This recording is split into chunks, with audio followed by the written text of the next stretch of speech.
dahulu. Hadirin hadirat yang kami hormati,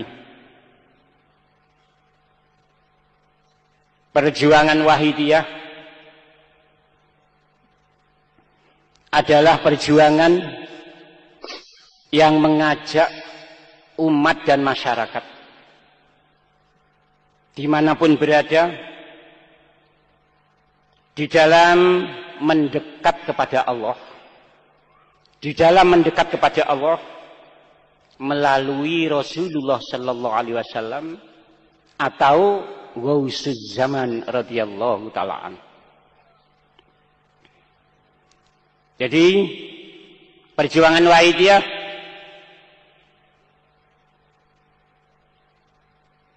mengajak kita semua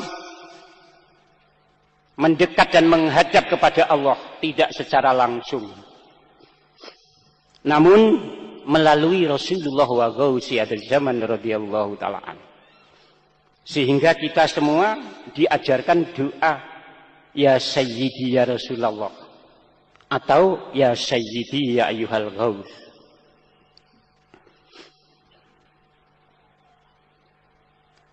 Bagi umat masyarakat yang telah memahami keberadaan Ghausuz Zaman, boleh mendekat kepada Allah melalui Ghausuz Zaman radhiyallahu ta'ala an. Namun bagi masyarakat yang belum memahami Ghausuz Zaman, diajak oleh perjuangan Wahidiyah mendekat kepada Allah melalui Rasulullah Sallallahu Alaihi Wasallam. Kaum muslimin, hadirin hadirat jamaah Wahidiyah yang kami hormati, pertanyaannya, apakah tidak mampu dilakukan secara langsung? Yang mana Allah Subhanahu wa ta'ala itu sangat dekat dengan kita. Bahkan Allah Subhanahu wa ta'ala senantiasa bersama kita. Wa huwa ma'akum aynama kuntum. Surat Al-Hadid ayat 4. Dia yang maha kuasa senantiasa bersama kamu dimanapun kamu semua berada. Allah memang dekat dengan kita. Allah tidak pernah terpisah dengan kita. Mengapa perjuangan Wahidiyah mendekat kepada Allah melalui Rasulullah wa Ghausuz Zaman radhiyallahu ta'ala an? Hadirin yang kami hormati, Allah memang dekat dengan kita. Namun yang perlu kita pahami, di dalam mencipta makhluk dan merawat makhluk, Allah tak pernah langsung Allah Ta'ala itu. Allah Ta'ala senantiasa berperantara dengan makhluk yang lain. Jadi, meski Allah dekat dengan kita, meski Allah bersama dengan kita, di dalam merawat dan mencipta makhluk dan mencipta kita, dan makhluk pada umumnya, tak pernah langsung. Allah memakai media. Dalam bahasa Arab tawassul, dalam bahasa Al-Quran wabtaghu ilaihil wasilah, wasilah dalam bahasa Al-Quran.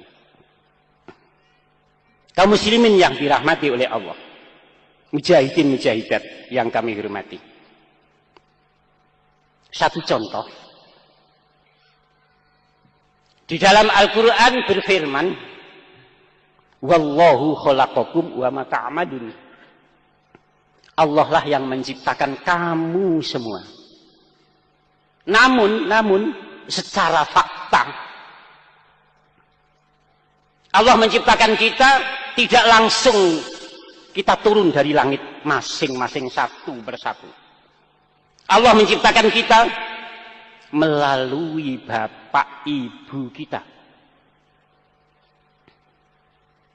Padahal dalam Al-Quran Allah lah yang menciptakan kita semua. yang menciptakan kamu semua. Namun faktanya, maaf ini jangan disalah tafsirkan. Kita ini dalam bahasa kampung, made in Bapak Ibu.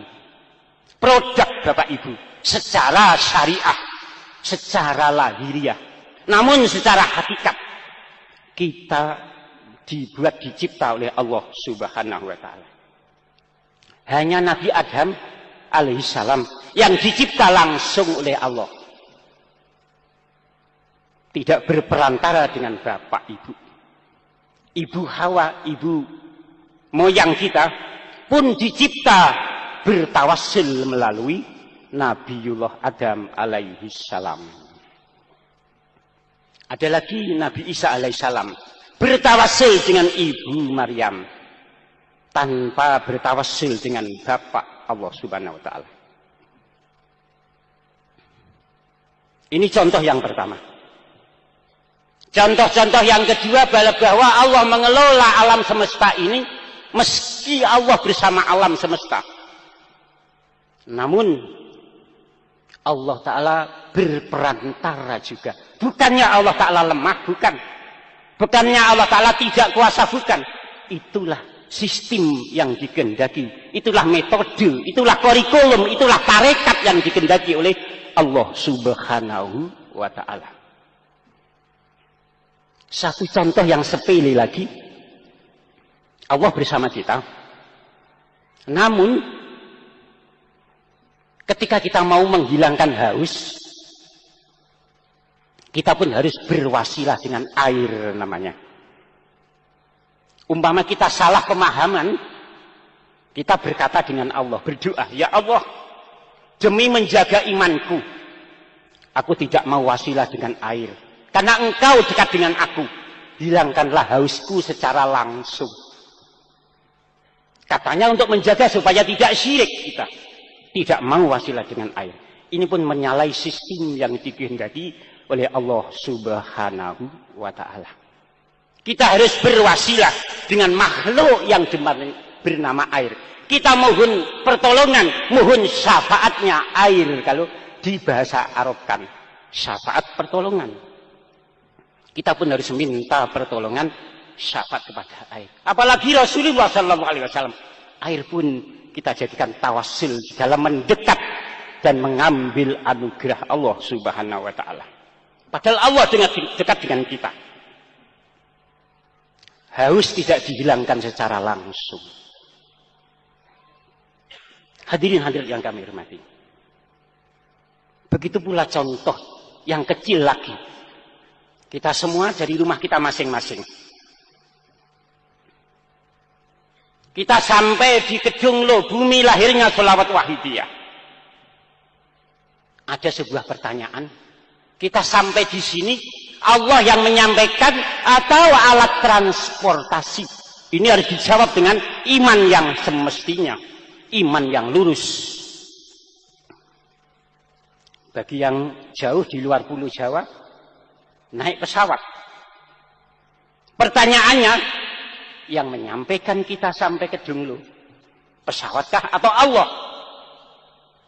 Mungkin kalau kita salah paham, katanya untuk menjaga tidak syirik, tidak mau wasilah. Ya Allah, engkau maha kuasa. Engkau dekat dengan aku. Engkau berfirman, iyyaka na'budu wa iyyaka nasta'in. Hanya kepadamu aku mohon pertolongan. Aku tidak mau mohon pertolongan kepada makhluk. Syirik itu Tuhan nanti. Angkatlah aku dari Sumatera sampai Kedung Lo. Engkau maha kuasa. Angkatlah aku dari Jakarta sampai Kedung Lo. Angkatlah aku dari Malaysia sampai Kedung Lo. Jika kita berpikir demikian, maaf. Mungkin malaikat rokib atid pencatat amal agak tertawa geli mungkin. Ini agak mengerti, tapi tidak mengerti kekuasaan Allah. Sudah punya iman, tapi tidak mengerti kekuasaan Allah. Kita harus bertawassul dengan alat transportasi, pesawat, mobil, kereta, bis, sepeda motor, atau sepeda pancal. Namun harus memahami semua makhluk termasuk alat transportasi Memiliki kemampuan itu bukan milik makhluk itu sendiri. Itu adalah pancaran dari Allah Subhanahu wa ta'ala. Jika memahami ini yang dimaksud perjuangan wahidiyah. Kita naik alat transportasi, hati sadar, tanpa izin Allah, semua tidak akan berarti. La haula wa la quwata illa billah. Kita harus bertawassul kepada makhluk yang sesuai kepentingan yang kita perlukan. Namun kita harus memahami semua kekuatan itu dari Allah. Jika tidak, syirik. Naik pesawat, syirik. Selama lupa Allah, selama menganggap yang mampu menyampaikan kita ke tempat tujuan adalah alat transportasi, syirik itu bertentangan dengan la haula wala quwata illa billah. Namun kita juga tak boleh salah pemahaman, memurnikan tauhid dengan meninggalkan makhluk. Ini salah praktek kita bersama. Untuk memurnikan tauhid, kita harus mendekat kepada makhluk sesuai kepentingan yang kita perlukan. Menghilangkan haus, tawasul dengan air.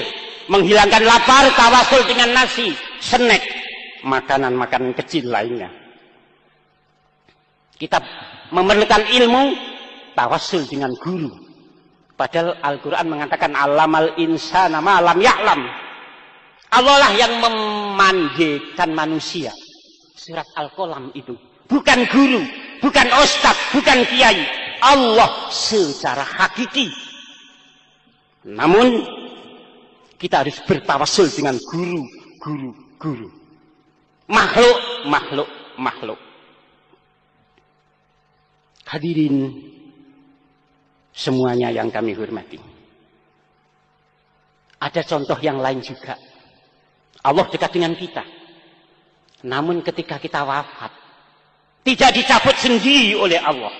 Roh kita, nyawa kita. Pertanyaannya, apakah Allah lemah? Kok pakai Israel? Allah tak mampu ini. Mbok yau dicabut sendiri. Mboten ngaten, tidak begitu. Allah memancarkan kekuasaannya melalui Israel. Hakikinya wa huwa yuhyi wa yumit. Allah yang menghidupkan dan yang mematikan. Namun Allah Ta'ala memakai media tawassul, tarekat Israel. Begitu pula kalau kita ingat Nabi Muhammad, manusia terdekat kepada Allah. Namun Allah menurunkan Al-Quran melalui malaikat Jibril. Mengapa tidak diturunkan sendiri? Padahal Allah dekat dengan Nabi Muhammad Sallallahu Alaihi Wasallam. Maka sholawatul wahidiyah membawa kita kesadaran bertawassul.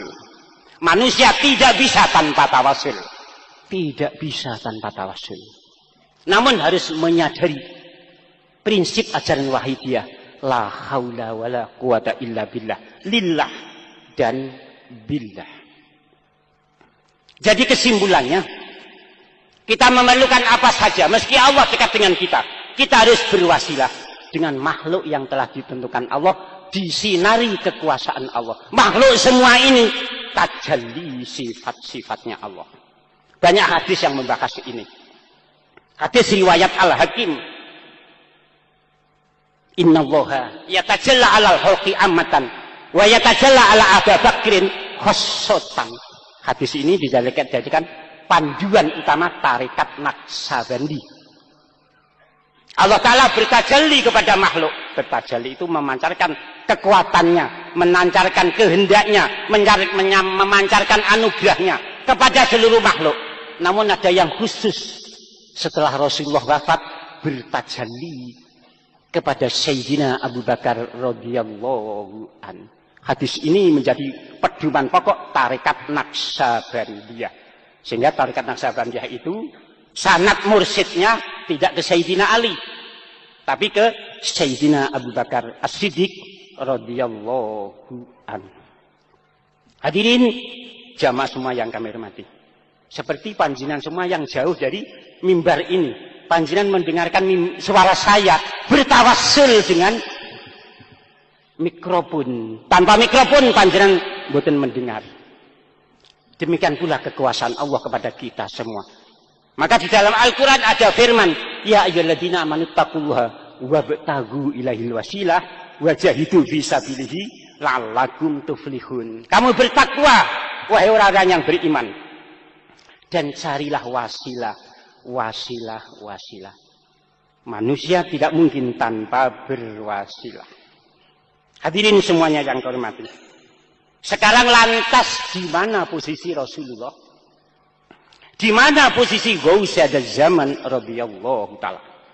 Secara rasio, akal pikiran, kita sudah tidak mungkin mengingkari keberadaan tawassul dan wasilah. Kita memahami kekuasaan Allah